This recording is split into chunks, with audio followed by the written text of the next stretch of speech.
We discussed implicit function of one variable given by an equation containing two variables.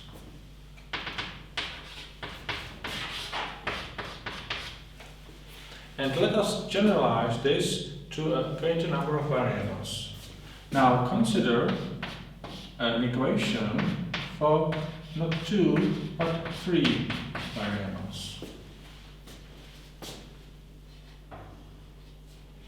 And then the question is whether z can be considered a function of x and y.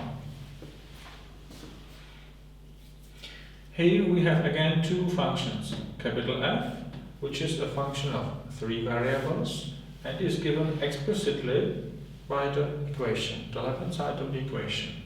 And then we have another function, small f, which is this time a function of two variables, and this will be usually given in the implicit way only, without the explicit formula.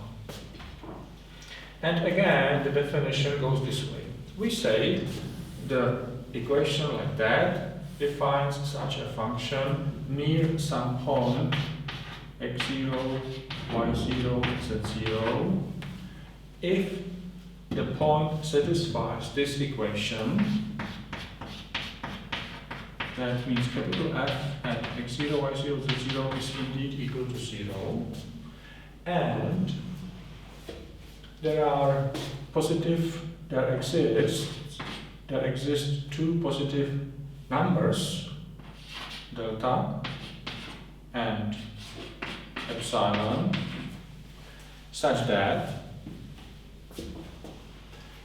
for any point x arrow with coordinates xy in the neighborhood, in the delta neighborhood of the point x0, there exists a unique number z in some epsilon neighborhood of the value z0, satisfying this equation, and then we say the function exists. That means, once again, we are interested in small neighborhood only, and we want to be able to consider z as a function of x and y. And if we collect all the variables up to the last one in some vector x arrow, this can be used even for larger number of variables. Well, and similar as before, the theorem says that such function exists if the function is continuous and the point satisfies this equation, and z must be there in some important way. That means the left-hand side of the equation, capital F, must depend on z. That means the derivative evaluated at the point x0, y0, z0 must be different from 0. This is very similar to the previous case when we considered the function of one variable defined by an equation like that. Well, and again we have the theorem that tells us how to find the derivative. If we consider z a function of x and y,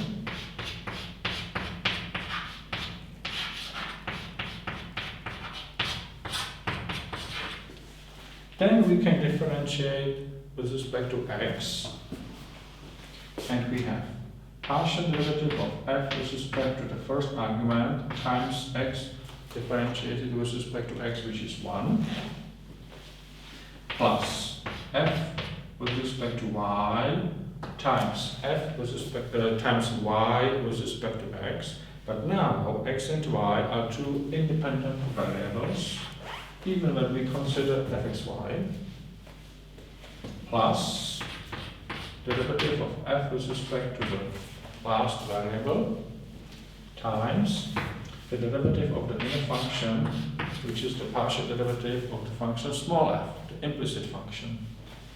And this is equal to 0.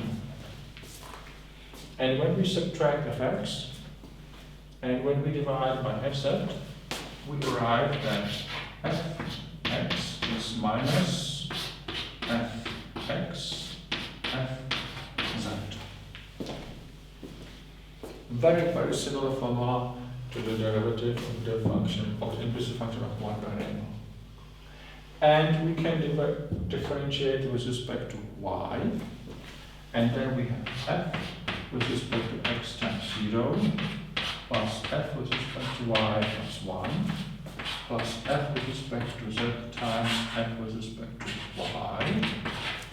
And again, if we subtract this and divide by this, we have the formula for the partial derivative of small f with respect to the second variable y, which is minus fraction f with respect to y divided by f with respect to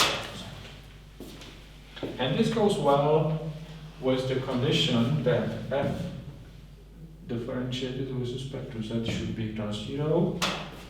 This term appears in the denominator, and if it is not 0, the fraction exists without any problem.